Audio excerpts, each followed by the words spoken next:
वर्षानंतर पुन्हा एकदा विधान परिषद निवडणुकीची पुनरावृत्ती झाली, पुन्हा एकदा महाविकास आघाडीची मतं फुटलेली आहेत, काय सांगाल? आज महायुती करता अत्यंत आनंदाची गोष्ट आहे की आमचे 9 उमेदवार या ठिकाणी निवडून आलेले आहेत। माननीय मुख्यमंत्री एकनाथरावजी शिंदे यांच्या नेतृत्वात आमच्या महायुतीने जेव्हा 9 उमेदवार लढवण्याचा निर्णय घेतला त्यावेळी अनेक लोक वल्गना करत होते आणि आमचे उमेदवार पडतील आणि महाविकास आघाडीचे उमेदवार येतील अशा प्रकारे सांगितलं जात होतं। परंतु आज आपल्याला पाहायला मिळत आहे की आम्हाला आमची मतं तर मिळालीच, पण महाविकास आघाडीची मतं देखील आमच्याकडे आलेली आहेत। त्यामुळे एक चांगला विजय आम्हाला प्राप्त झालेला आहे।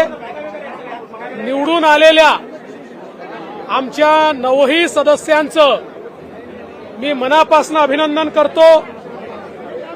आमच्या राष्ट्रीय सचिव पंकजाताई मुंडे या देखील आज या ठिकाणी निवडून आलेल्या आहेत आणि सगळे निवडून आलेले जर आमचे उमेदवार बघितले तर सर्वसामान्य घरातले, सर्व समाजातले आणि सामान्य माणसांमध्ये काम करणारे अशा प्रकारचे आमचे उमेदवार आहेत। मी सर्व मतदारांचे आभार मानतो की ज्यांनी आमच्या महायुतीवर प्रचंड विश्वास दाखवला आणि आमच्या सगळ्या उमेदवारांना निवडून दिलं। आणि मला विश्वास आहे की ही जी काही सुरुवात झालेली आहे विधानसभेच्या निवडणुकीत देखील माननीय मोदीजींच्या मार्गदर्शनाखाली पुन्हा एकदा आमची महायुती निवडून येईल हा विश्वास आज मी व्यक्त करतो। सर, काँग्रेस राष्ट्रवादीने जयंत पाटलांना पाठिंबा दिला होता, शेतकरी नेते, तुमच्याकडे सुद्धा सदाभाऊ खोत शेतकरी नेते होते, तिकडे मात्र 25 मतं असतानाही जयंत पाटील पडलेले आहेत, इकडे मात्र सदाभाऊ खोत निवडून आलेले आहेत। सदाभाऊ खोत हा जनतेचा माणूस आहे, शेतकऱ्यांचा नेता आहे, जनतेकरता 24 तास राबणारा नेता आहे। त्यामुळे निश्चितपणे आमच्या तर महायुतीच्या आमदारांनी त्यांच्यावर विश्वास दाखवलाच, पण इतरही आमदारांनी त्यांच्यावर विश्वास दाखवला आणि त्यांच्या एकूण मतांची बेरीज जर बघितली तर त्यांना 26.5 मतं मिळालेले आहेत। त्यामुळे एक मोठा विजय त्यांनाही मिळाला है। आज हम सभी के लिए ये बहुत ही हर्ष की बात है कि हमारे मुख्यमंत्री एकनाथराव शिंदे जी के नेतृत्व में हमारी महायुति की 9 सीटें, 11 में से 9 सीटें विधान परिषद में चुनकर आई है। बीजेपी की 5, शिवसेना की 2, एनसीपी की 2, ऐसी 9 सीटें हमारी चुनकर आई है। और जो लोग ये कह रहे थे कि हमारी सीटें गिराएंगे, उनके भी वोट हमारे उम्मीदवारों को मिले हैं। एक अप्रत्याशित इस प्रकार की जीत आज हमको मिली है और मेरा विश्वास है ये जीत का सिलसिला ऐसा ही जारी रहेगा और आने वाले विधानसभा के चुनाव में प्रधानमंत्री मोदी जी के नेतृत्व में हम लोग, हमारी महायुति फिर एक बार महाराष्ट्र में सरकार बनाएगी। शरद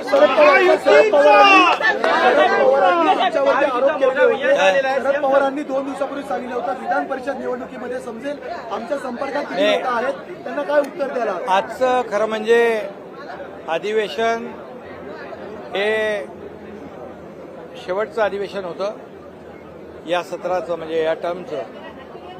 आणि गेल्या 2 वर्षामध्ये जे महायुतीने केलेलं काम, विकासाचं काम, कल्याणाचं काम, या राज्यामध्ये सर्वांगीण विकास जो झाला या 2 वर्षातलं काम आणि महाविकास आघाडीचं 2.5 वर्षाचं काम जर आपण पाहिलं तर या राज्यातल्या प्रत्येक घटकाला, शेतकऱ्याला, कष्टकऱ्याला, कामगाराला, महिला भगिनींना आणि युवकांना, ज्येष्ठांना, सगळ्यांनाच या राज्यामध्ये न्याय देण्याचं काम आमच्या सरकारने केलं आणि आज मी आमच्या सहकारी देवेंद्रजीकडे आहेत, अजितदादा आणि आमच्या सर्व सहकाऱ्यांना मनापासून धन्यवाद देतो, त्यांचं अभिनंदन करतो. त्याचबरोबर विरोधी पक्षाला देखील धन्यवाद देतो, त्यांचंही अभिनंदन करतो. आणि आजच्या या दिवशी एक मोठा विजय महायुतीला मिळाला आहे. खरं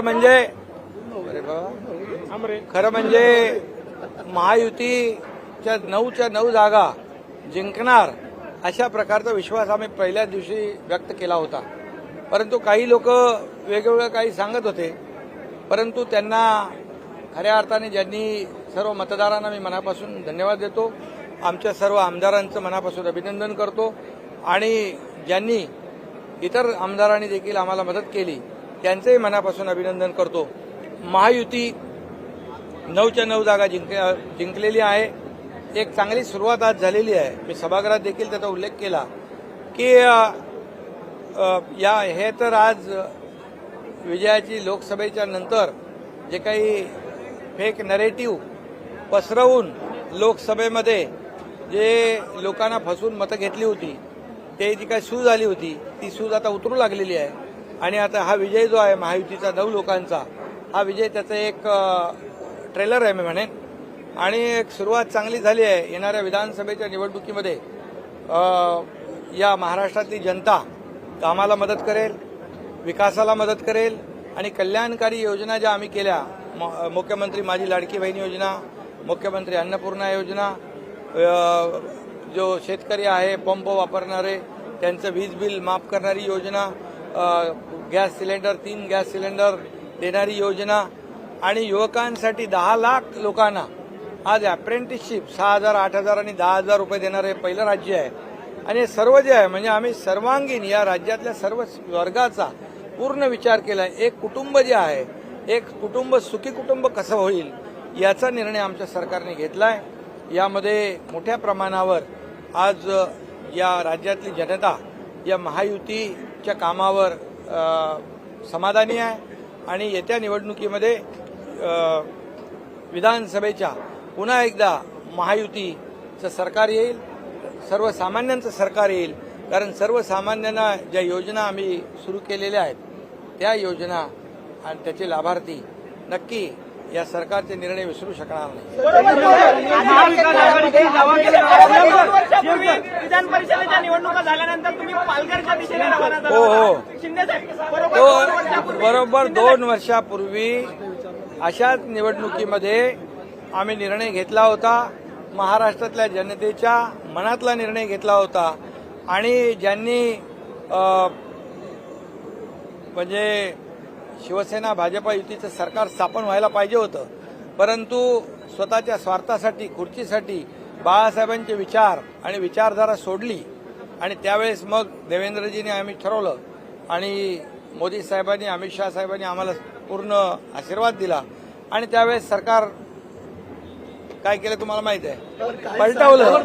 आणि म्हणून बरोबर आता पालघरकडे नाही, आता वर्षाकडे.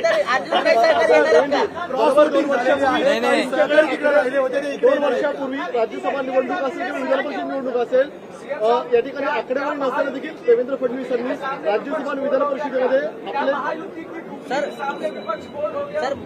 महायुति का जो काम है, गुगली ने बैटिंग मजबूत हो गई और पूरे उनकी विकेट निकाल दी. इसलिए दोनों भी यहाँ पर है और तीसरे हमारे अजीत दादा भी है. हमने कहा था, विश्वास था कि पूरे 9 के 9 लोग हमारे जीतेंगे.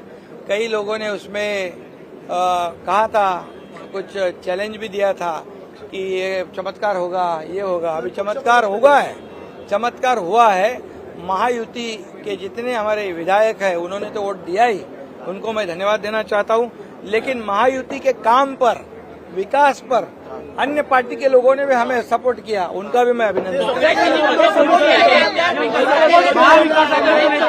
महाविकास आघाडीचे नेते दावा करत होते महायुतीची मतं फुटली, मात्र आता फुटलेल्या मतांचा प्रवेश होणार का महायुतीमध्ये? अरे बाबा ऐका, आता जे काही लोकांना महाविकास आघाडीचा जे काही खरा चेहरा आहे तो खरा चेहरा आता दिसलेला आहे. त्यामुळे लोकांना काम करणारे सरकार पाहिजे, घरी बसणारं सरकार नको, फेसबुक लाईव्ह तर नकोच बिलकुल. आणि म्हणून आज लोकांनी आपल्याला जे काय आशीर्वाद दिले, मी जास्त काय कोणावर टीका करत नाही, परंतु मी एवढंच सांगेन की एक सुरुवात आहे आणि येणाऱ्या विधानसभेमध्ये या महायुतीच्या कामाची पोचपावती जनता दिल्याशिवाय राहणार नाही. अधिवेशन काळात शेतकऱ्यांच्या प्रश्नावर महाविकास आघाडी आक्रमक झालेली पाहायला मिळाली. मात्र महाविकास आघाडीने शेतकऱ्यांच्याच नेत्याला पाडलेलं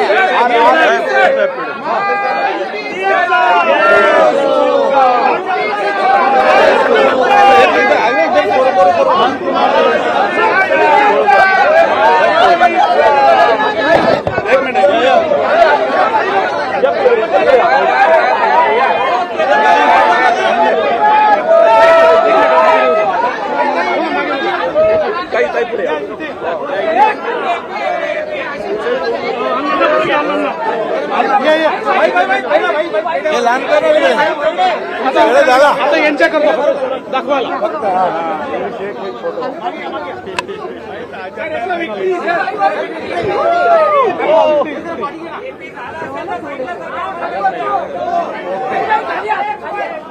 खाली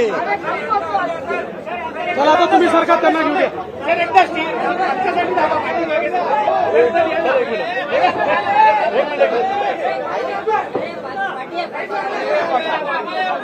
ओके. थँक्यू. चला वा.